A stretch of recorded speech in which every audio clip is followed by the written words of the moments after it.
hogaamiye ku xogeen iyo gudoomiye baarlamaan iyo baarlamaanow waana korodsanaya tiin dhaqankii nooca ahaa uma baahnin waynu ka soo gudubnay xilligii dhaqanka haddaynu maanta ku noqono lagu celiyo dastuur in dib loo qoro dhaqanka lagu celiyo anigu waxbaan qabaa mid kalena waxbuu qabaa mid baa wax kale jecel adeer laguma heshin karo taa suurtagal ma aha waxaan arkayaa maanta xildhibaano meelaha baraha bulshada la soo dhigayo waxaanu leenahay xildhibaanada naga xishooda ma doonayno waraaqa baraha bulshada la dhigo hogaamiyaha iyo ku xigeenkiisa waxaanu idinka doonaynaa maalinta muddadii gaadho wax diyaaraan idinka doonaynaa bismillaahir rahmaanir rahiim maanta oo maalin khamiisa waxaan rabaa inaan qodobo yar oo kooban aan maanta istuub taagaan rabaa oo ii muuqday xilligeeda waxaan ka horeysiinayaa ilaa iyo wixii ka dambeeyay 25 August 2023 waa iska daayay warbaahinta iyo baraha bulshada waa ku yaraa laakiin maanta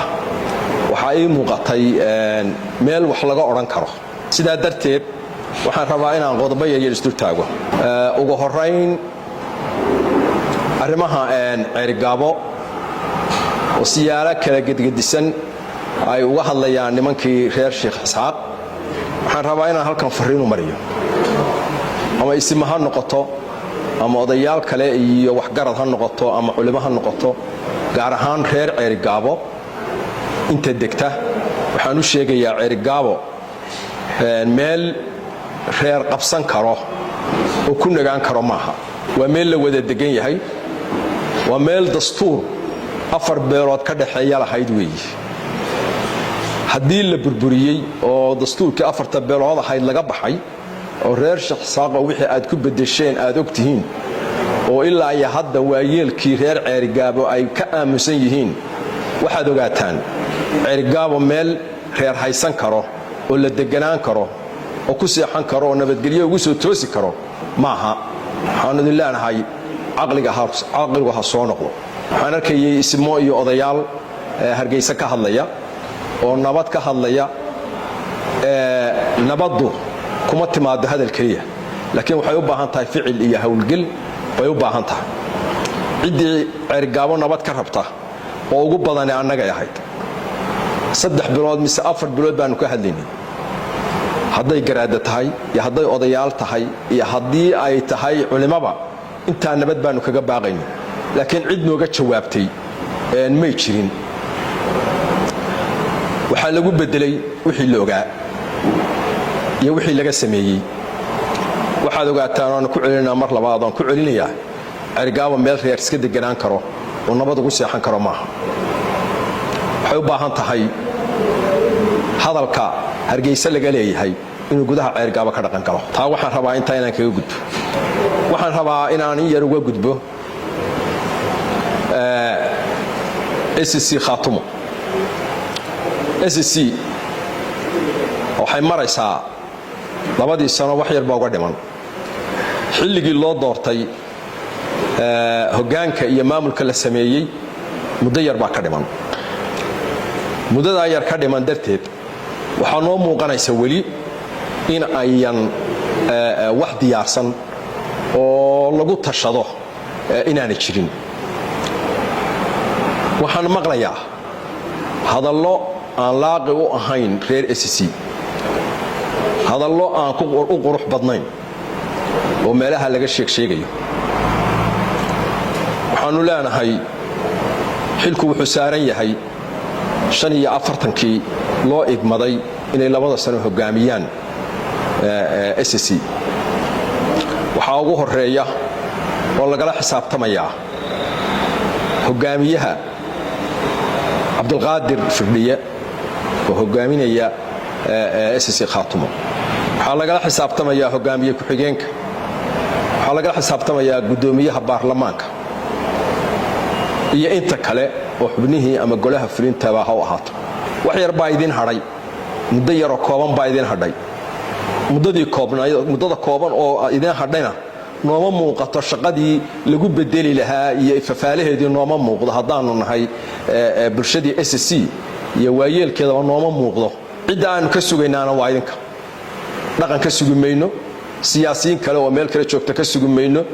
mas'uuliyadda idinka iskale mas'uuliyadaas waxaanu idin leenahay wayna ahaataa mid ka bedelan maamuladii Soomaalida lagu yaqaanay oo ahayd muddadiina waa ay dhamaatay waana sii joogaya waana korodhsanaya tiin dhaqankii nooca ahaa uma baahnin hogaamiye ku xogeen iyo gudoomiye baarlamaan iyo baarlamaanow waxa la idinka rabaa muddadii la idinku talagalay maalinta ay dhamaato system iyo sharci iyo dastuur diyaar aan idinka doonaynaa waxaan arkayaa maanta xildhibaano meelaha baraha bulshada la soo dhigayo fal ay tame af lagama dhowro waxaanu leenahay xildhibaanada naga xishooda oo bulshada ACC ka xishooda oo jamaahiirta ka xishooda oo rag iyo dumar wixii halkaa ka dhacay waa la ogyahay ka xishooda ma doonayno waraaqa baraha bulshada la dhigo ma doonayno hadalla meelaha laga yiraahdo qadafa oo wuxuu dhimaya wixii loo soo maray oo maanta la ogyahay meesha uu marayo wax ku ciyaar dooni mayno oo ka dhaxda waxyaalo kale oo aan loo baahnayn ka dhaxdaya waxaanu leenahay naga xishooda xildhibaano wixii aad soo saarteen ka noqda boorajais ka bixiya dib isugu noqda hadii wax qabtaan wax idinku aslo ogtihiin oo u dhantiin soo saara hogaamiyaha iyo ku xigeenkiisa horaan u faray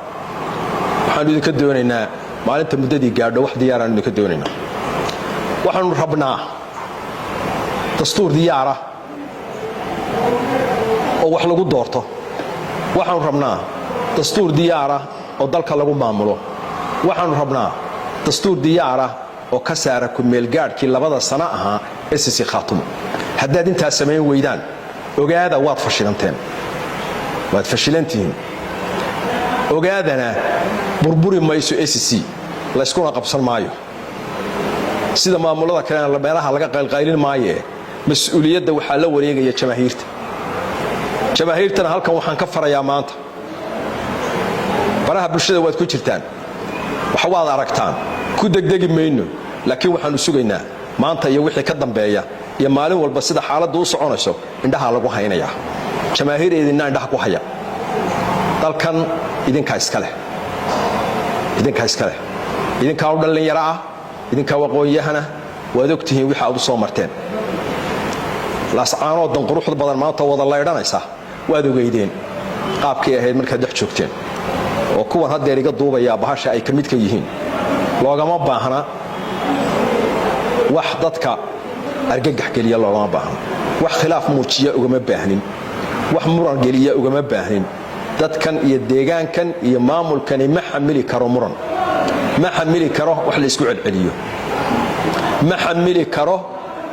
qalaanqal la geliyo iyo wax kale oo laga dhaxday mid ma xamili karo cid walba oo wax doonaysa waxaaga dib u dhigo hoos gasho maamulkii meesha aanu u igmanay iyo talada u doonayo waxaanu ka doonaynaa waa intaan soo sheegay weey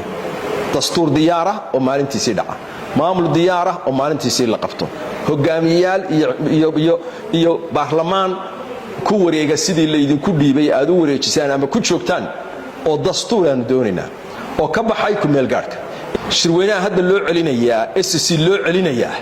waa dariiq khaldan weey haddaanu leenahay biri baan oranaynaa waa ku celinaynaa haddaynu maanta ku noqono lagu celiyo dastuur dib loo qoro dhaqanka lagu celiyo anigu waxbaan qabaa mid kalena waxbuu qabaa mid baa wax kale jecel adeer laguma heshin karo taa suurtagal maaha systemkii aynu dhisanayna ka maaha waynu ka soo gudubnay xilligii dhaqanka kiibu ahaa 23 soconayay January iyo February kii aynu ka dagaalanay buu ahaa waynu ka soo gudubnay waa lagu soo guuleystay dhaqankii waa soo guuleystay siyaasadii baa hadda lagu jiraa dalka siyaasiyiin baa maamulaya siyaasiyiintuna dariiqa la rabo aanu rabno oo wanaagsan weyn ku maamulaan inta wixii ka dheer waxaan ku celinaynaa mar labaad iyo mar saddexaad ku celinaynaa dalka jamaahiir baa leh iyaga iska leh iyaga gacanta ku dhigi doona